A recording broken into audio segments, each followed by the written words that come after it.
Oh, hi. Hi, how are you? Great, how are you? I'm fine. I wish we could shake hands. I know, this COVID. Well, I'm Joyce Greene McLeod, and I'm a member of the Raleigh Grad Swing by Swing Social Fellowship Incorporated. I've been a nurse for over 40 years.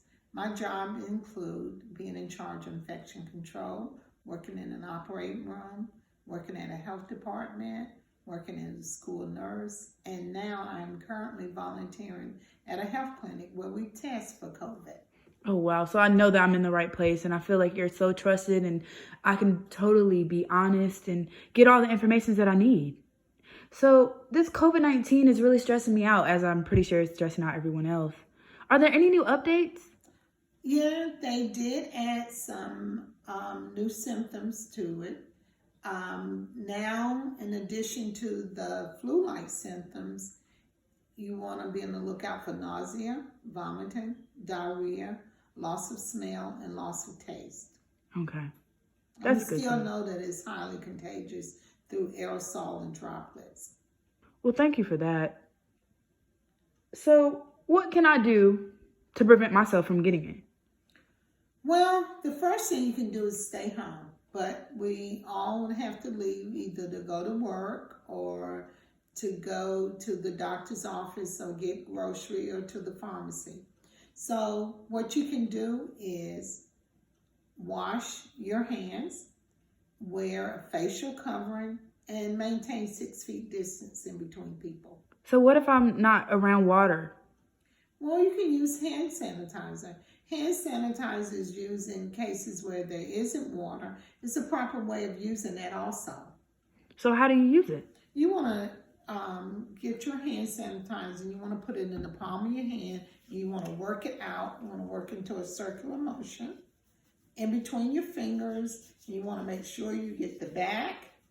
And don't forget your thumb area. A lot of people forget that. And you want to make sure it dries on its own. You don't want to pat it dry. You want it to dry on its own. So that technique looks like I've seen it somewhere. Well, it's the same technique used when you're washing your hands with soap and water, the 20-second. Also, you want to make sure your hand sanitizer does have an expiration date, and you want to make sure that that expiration date is within the use. If it doesn't have an expiration date, it is generally the date that you bought it, 3 years from that date. But if it has an expiration date, that's the date. And then you also want to be mindful of having it in your car, because if the heat turns it into a liquid and you have gel, some of the alcohol have evaporated and it might not be as efficient. Oh, okay. Well, that definitely means I have to go through my car and my purse now. Yes. So I heard you also say something about the mask, and I'm trying to figure out which one should I get? Well, CDC recommends a face covering. So your face covering can include a bandana. CDC also has a website where they have a sew and a no sew. And I cut some material about 9 inches, and I place rubber bands on each end. Then I fold the excess inward. Then I put the rubber bands around my ear, and you want to kind of form this, and you have your cloth face covering. Oh, wow. So eco-friendly and cost-effective. Yes, it is. This someone made out of material. It is cloth. This was bought. This is material that is cloth. This is my favorite. Oh, I can see why, because you're a swing. Yes. These two you will find in the healthcare settings, and people can purchase these now. At one time, there was a great big shortage, and they said leave these for the healthcare workers. This generally is called a surgical mask.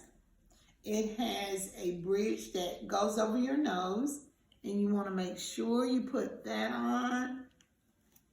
Put it over your face and your mouth. Pull it down, and you want to make sure you make your seal.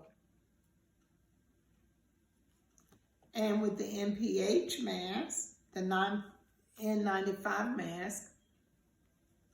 Gonna put it over your face.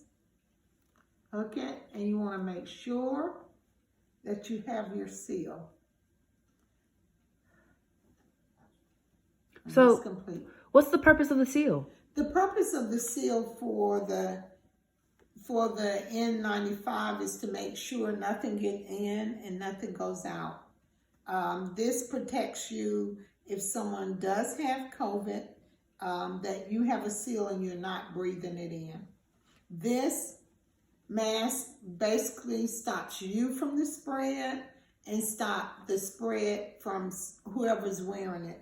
These also does the same thing. The purpose of the mask is to stop your aerosol and your droplets from getting to someone else. And that's what you need in the setting for public use. But the main thing about wearing whatever mask you do wear, you want to make sure you wear your mask appropriately. So what's the appropriate way? The appropriate way to wear your mask is to wear it over your nose and your mouth. This is not the correct way, nor this is the correct way, or this. If you're going to wear your mask, you want to make sure your nose and your mouth are covered. That's the purpose, to stop your droplets and your aerosol from getting out, getting to someone else.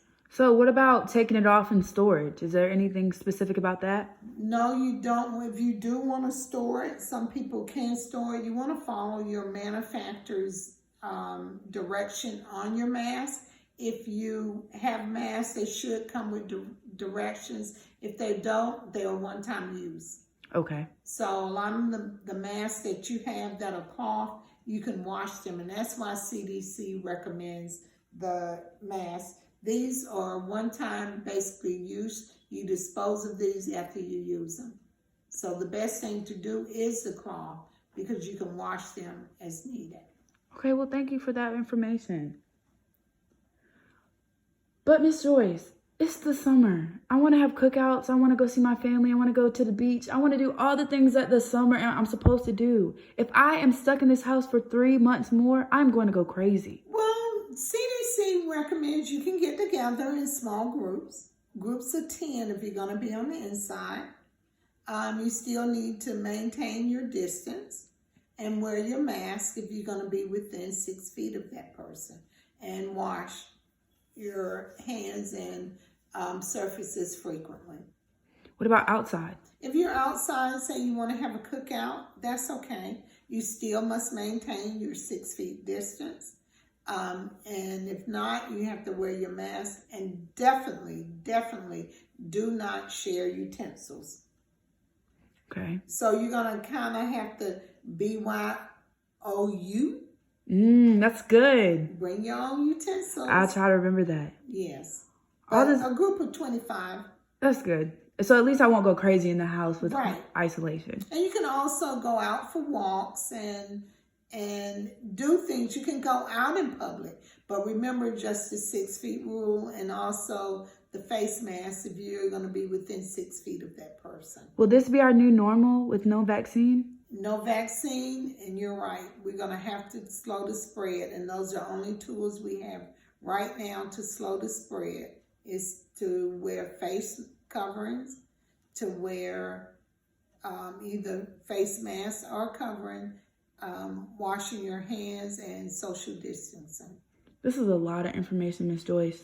And I know this is easy for you because you're in the med field and all that. But what about me? How am I supposed to remember this? Just remember the 3 W's. Wash your hands and surfaces frequently. Wear a face covering. And wait 6 feet. Oh, that's good. The 3 W's. I'm going to remember that, Miss Joyce. And I'm going to try to spread this to my friends as much as I can, because this information is not, it feels like everyone doesn't know what to do. And then some are so careless. Yes. Remember, we're all in this together. Yes, and I'm going to try to stop the spread and do what I can. Because if I stop the spread, then that means I also try to stop the spread to everyone else. Yes. Well, thank you so much for this talk, Miss Joyce. You really enlightened me for all these updates. And you gave me a sense of relief in all this craziness that's happening during this pandemic. And I thank you. You're welcome. You have a good evening, Miss Joyce. Thank you, and come back again. Yes, ma'am. Bye. Bye.